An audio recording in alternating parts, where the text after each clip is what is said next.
To Preparedness Points to Ponder Herbal Medicine Edition. Today we will be making elderberry syrup.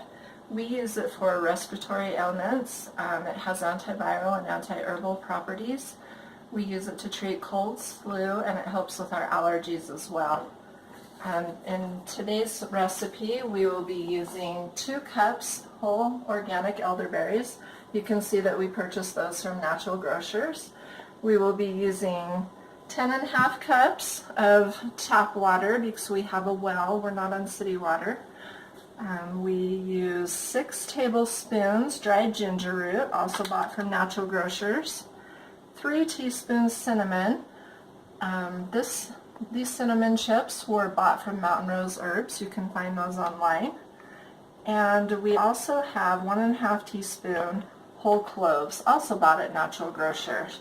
We will be using local honey here in a little while, and we'll show you that later. So the first thing we need to do is we need to take our water and add our 10.5 cups, and we're just going to pour it into this pot right here. And then we take our elderberries and we dump those in, and our cinnamon, and add that, as well as our ginger root and our cloves. And what we'll do is we will let this simmer for 45 minutes to an hour, and we will check back with you after that. We reduce the liquid by half, so this is a handy trick we have found to figure out when we have reduced our liquid by half. We take the end of a wooden skewer and we stick it in our liquid, and we let it soak for a sec, and then we pull it out and we look to see where the liquid stops, and we mark that with a Sharpie.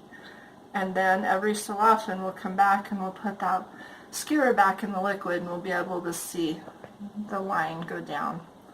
So we will turn this on and get this started, and we will check back in about 45 minutes. Thanks. It's been boiling and reducing for about 60 minutes now. We checked at the 45-minute mark, and it wasn't exactly where we wanted it to be. So it's been going for about 60 minutes now, and you'll be able to see right here that that is about half of where we started. The line where we started is right here.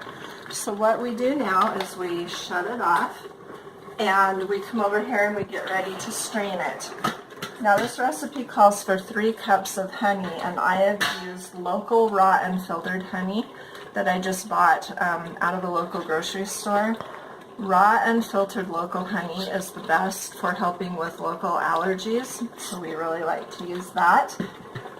We've already dumped the honey into the pot, and so next we take the colander. And I would recommend using a metal colander because then it won't stain and retain any of the smells or tastes of our syrup. Then I take cheesecloth, and this is just cheesecloth that I bought from the local Walmart. I found it in the sewing section over by the Sewing Notions, and I've already pre-cut it to fit my colander. So I'm going to put it in the colander. It is folded in half already, but I like to put 2 layers in there. What we're going to do is take our syrup, and be careful because it's still hot, and I pour it in, and I let it soak through.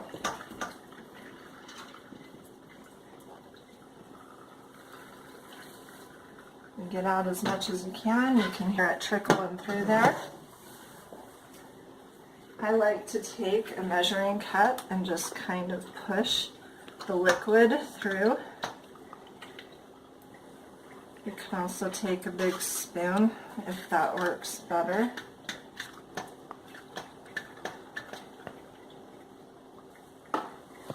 And then you take it and you gather up your cheesecloth, and like I said, it's still warm, so be really careful when you do this. And you twist it and you push.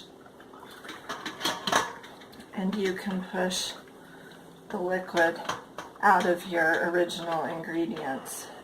And the more liquid that you can push out of your cheesecloth, the more you'll have to bottle later. So we'll just give that a good push. And you can hear it trickling out. So kind of push and push until you feel like you've gotten it all out.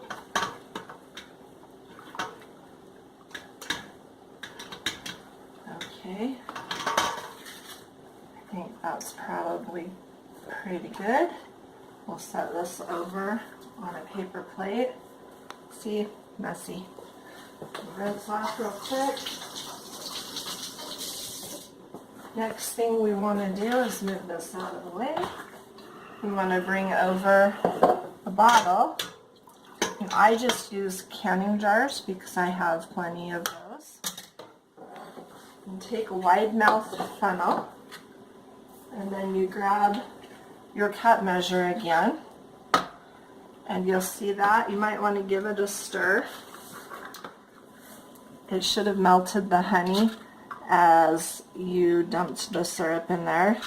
But give it a good stir so it's all mixed up, or your honey will sink to the bottom of your syrup. Stir that up.